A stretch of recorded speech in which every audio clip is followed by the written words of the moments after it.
Those who have got cancer or tumor,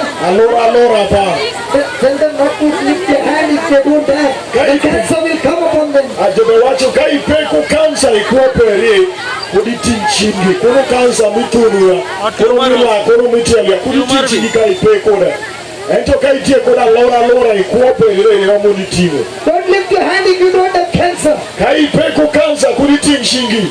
So when you lift your hand, you are saying, I got cancer. The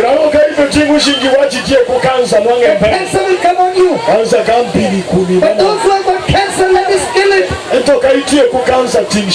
Those who got tumor in the body, lift your hands up. Okay. Close your eyes. Let us attack cancer. I said, let us attack cancer. Heavenly Father, we thank you, we praise you. You have empowered us. You have anointed us. In the name of Jesus. Come on, repeat. All those who got cancer, repeat. All those who got cancer, repeat. Others don't repeat.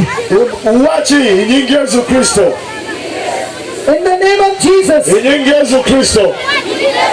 I bind that spirit of cancer.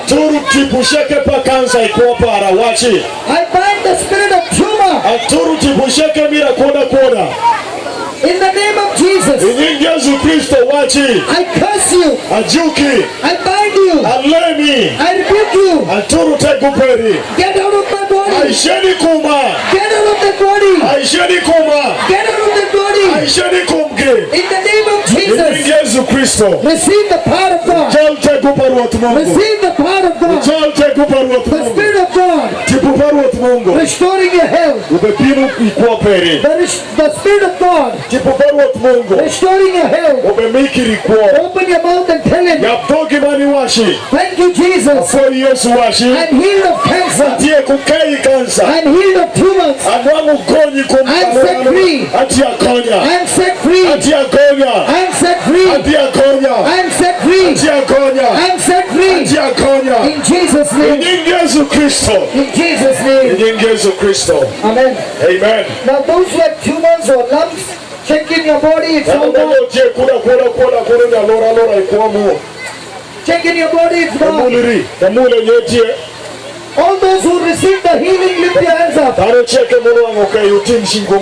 tumor is gone, lift your hand up. All those whose tumor is gone, lift your hand up. Can you count the hands, Father? Amen. There are many. There are about 20 or 30. More than that. About 20-30 people, the tumors have gone from their body. Come on, let's give the Lord a big hand of praise.